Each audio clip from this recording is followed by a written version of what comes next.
Président, Mesdames, Messieurs les députés, Monsieur le Président de Rugy, nous sommes dans une démocratie et c'est une chance parce que ce n'est pas le cas partout dans le monde. Et une démocratie, ça se défend, ça se respecte.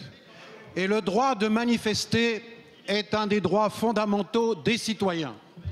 Mais le respect de la loi, le refus de la violence font aussi partie des principes républicains que j'entends bien qu'ils soient respectés par tous et partout. Monsieur le Président de Rugy, s'il vous plaît, écoutez. Samedi dernier, une grande manifestation a eu lieu à Quimper.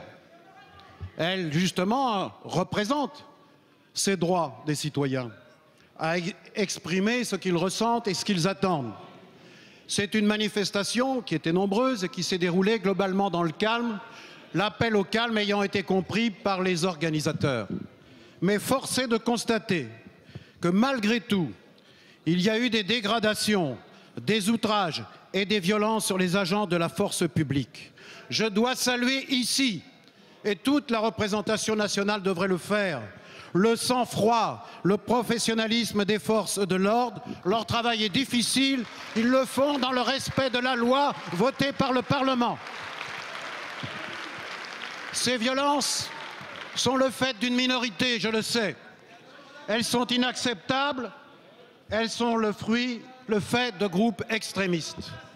C'est pourquoi toutes les informations utiles ont été transmises au parquet. Les personnes identifiées dans le cadre de ces violences sont actuellement l'objet devant le tribunal de convocation devant le tribunal correctionnel de Quimper. Plusieurs procédures ont également été ouvertes après des dégradations sur des biens publics, comme vous venez de l'évoquer il y a quelques instants.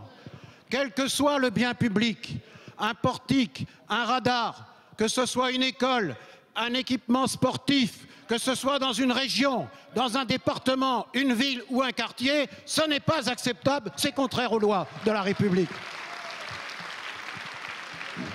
Et j'appelle chacun à la responsabilité. Mais, encore une fois, je fais la différence entre cette minorité et l'immense majorité des citoyens qui, en Bretagne comme ailleurs, quand ils expriment une angoisse, une protestation, ce qu'ils veulent, c'est que les choses se mettent en marche, qu'elles se mettent en mouvement. Il n'y a qu'un moyen pour y parvenir, c'est le dialogue, c'est la volonté du gouvernement. Et au moment où je vous parle, ce n'est pas parce que quelques-uns expriment des ultimatums qui n'ont pas lieu d'être.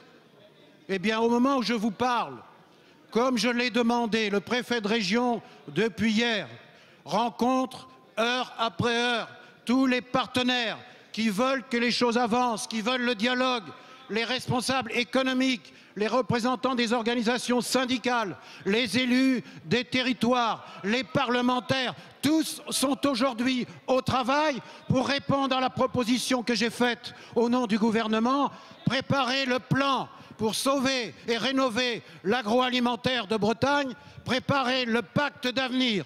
Et pour le pacte d'avenir, moi j'ai tout à fait confiance, parce que j'ai bien vu qui venait. Et ceux qui ne viennent pas ont bien tort. Ceux qui n'étaient pas venus la semaine dernière ont compris leur erreur et sont maintenant eux aussi autour de la table. Mais ce que je veux vous dire ici, c'est que le gouvernement est prêt à aller vite. Il a pris effectivement une mesure d'apaisement courageuse, de suspension de l'écotaxe à l'échelle non seulement de la Bretagne, mais de toute la France. Ce que je veux, c'est que d'ici la fin du mois de novembre, que nous soyons en mesure de signer le pacte d'avenir et le plan d'avenir de l'agroalimentaire. Je souhaite que toutes les forces s'y mettent et si c'est le cas, alors j'irai personnellement signer ce contrat avec ceux qui l'auront préparé. Voilà, mesdames, messieurs les députés, la volonté du gouvernement. Elle est forte, elle est claire. Le dialogue, le respect de la loi républicaine, le refus de la violence, l'ambition partagée pour la Bretagne et pour la France. Merci, Monsieur le Premier ministre.